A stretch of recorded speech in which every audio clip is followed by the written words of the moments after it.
Hola chicos, espero que estén muy bien. Pues realizo el siguiente video con el fin de mostrarles a ustedes como un resumen o una síntesis de las enseñanzas que serán evaluadas en el examen final de biología del grado sexto.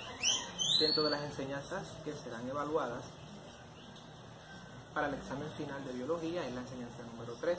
Vamos a mencionar allí los niveles de organización de los seres vivos. Y también se evaluará la enseñanza número 4, que tiene que ver, en este caso, pues con la clasificación, en este caso, de los seres vivos. Mencionaremos los tres dominios: dominio Archaea, dominio Bacteria y dominio Eucardia. Dentro del dominio Eucardia mencionaremos al reino vegetal y al reino animal. Pues también se tendrá en cuenta pues la clasificación actual de los seres vivos. Ya pues entrando en materia a lo que tiene que ver con los niveles de organización de los seres vivos, sabemos que los organismos se clasifican de acuerdo al número de células que estos tienen, en unicelulares y multicelulares. Pues ya usted sabe que los unicelulares son aquellos seres vivos que tienen, en este caso, pues una sola célula, y los multicelulares tienen más de, en este caso, pues de 2 células. En la mayoría de los multicelulares se agrupan en tejidos, que es un conjunto de células, se agrupan en órganos, que es un conjunto de tejidos, y se agrupan en sistemas, que sería un conjunto de órganos. Las células de los animales forman tejidos, y estos tejidos se clasifican en epitelial, conectivo, nervioso y muscular. ¿Cuál es la función de cada uno de estos? Pues la función del tejido epitelial se encarga de proteger, en este caso, pues al animal, y captar los estímulos del medio. El tejido conectivo, en este caso, pues va a sostener y va a conectar con los demás tejidos. Está el tejido nervioso, que controla las respuestas del cuerpo ante cambios tanto internos como externos. Y está el tejido muscular, que permite en este caso pues realizar el movimiento. Las células de los vegetales también forman tejidos. Estos tejidos se clasifican en tejido meristemático, tejido dérmico, tejido fundamental o parenquimático y el tejido vascular. ¿Cuál es la función del tejido meristemático? Permite, en este caso, pues, a la planta su crecimiento. El tejido dérmico, ¿qué hace el tejido dérmico? Recubre a los órganos de la planta y las protege. El tejido fundamental o parenquimático se encarga en este caso de la nutrición y el almacenamiento de sustancias que necesita la planta. Y está el tejido vascular, que es el que se encarga de conducir, en este caso, los nutrientes que la planta necesita, o sea, repartirlos, esos nutrientes, a todas las partes, en este caso, pues de la planta. Listo, entonces ahora pues mencionaré acerca de la enseñanza número 4, acerca de la clasificación de los seres vivos.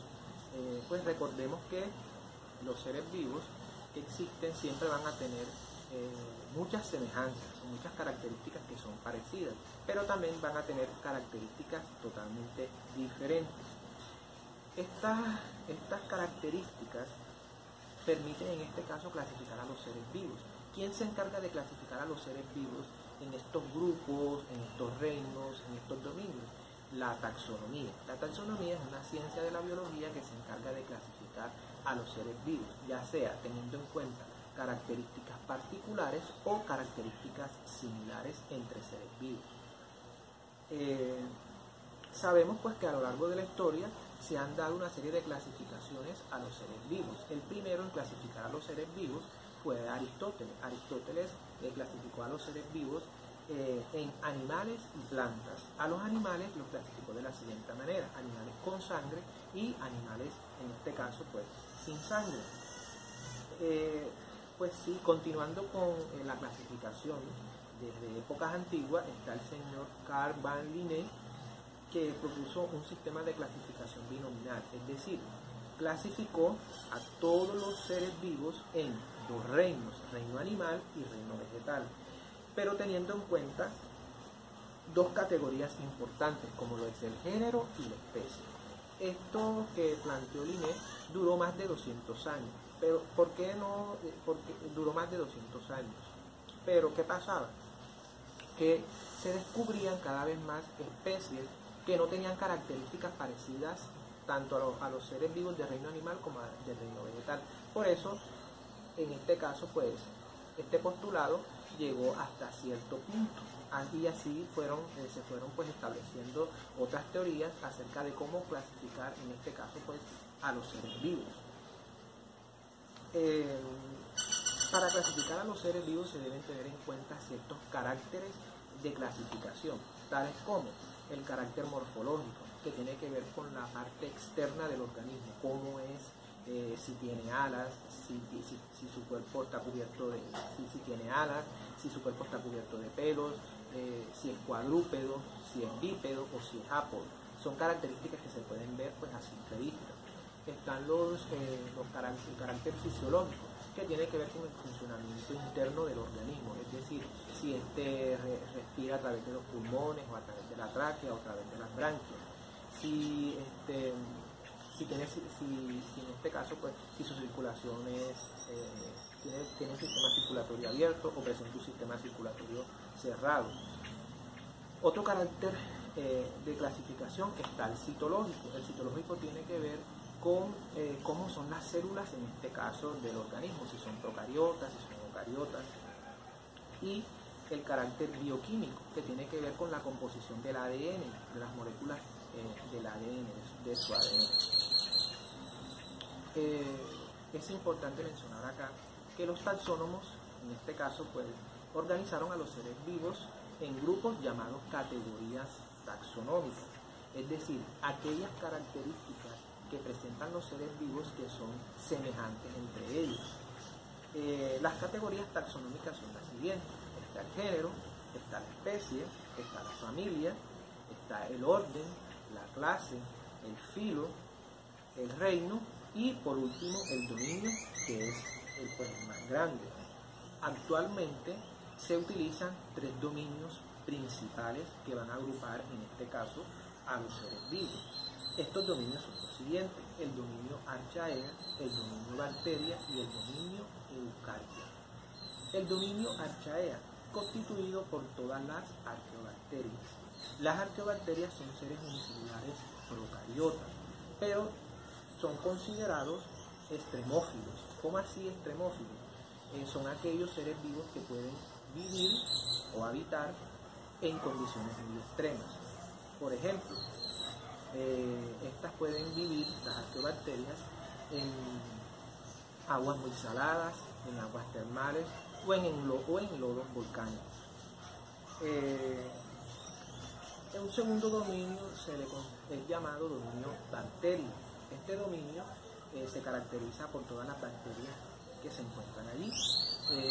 Tienen ciertas características, tales como son unicelulares procariotas, pueden vivir en el agua, pueden vivir en el suelo, pueden vivir en agua salada y en el interior de otros seres vivos.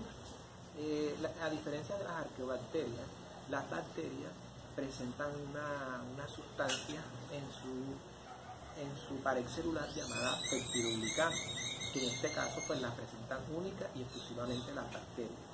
Algunas bacterias pueden ser autótrofas, es decir, pueden fabricar su alimento de manera fotosintética o quimiosintética, y otras son heterótrofas, es decir, que ellas no pueden fabricar en este caso su alimento. Y por último tenemos el dominio Eucardia. El dominio Eucardia se caracteriza por tener organismos unicelulares o también organismos multicelulares, pero todos son eucariotas. A este dominio pertenecen los siguientes reinos: el reino protista, el reino hongo, el reino vegetal y el reino animal. Hablemos de las características de cada uno de estos reinos. El reino protista presenta ciertas características, tales como son organismos eucariotas unicelulares, algunos son autótrofos y otros son heterótrofos. Dentro de este reino se encuentran las algas, los protozoos y los neopolinizantes.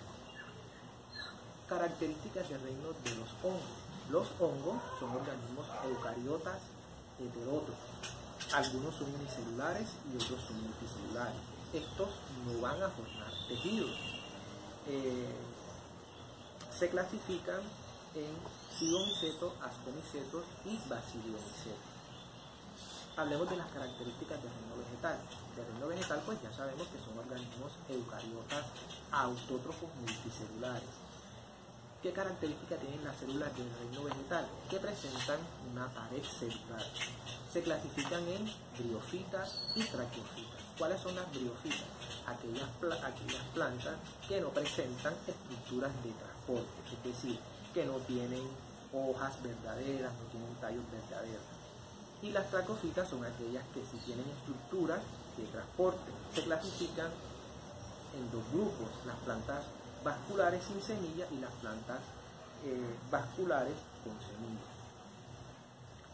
Y para finalizar, mencionaré algunas características del reino animal. Todos los seres del reino animal son multicelulares heterótrofos.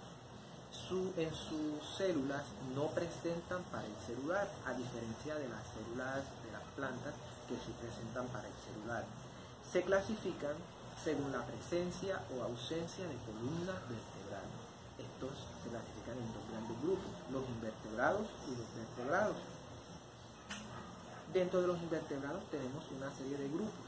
¿Cuáles son? Están los poríferos, los nidarios, los platelmintos, los nemátodos, los anélidos, los artrópodos, los moluscos y los equinodermos. Ahí tenemos 8 grupos. Y dentro de los vertebrados se encuentran los peces, los anfibios, los reptiles, las aves y los mamíferos. Bueno chicos, espero que este video sirva de mucha ayuda para este examen final que tendremos en los próximos días.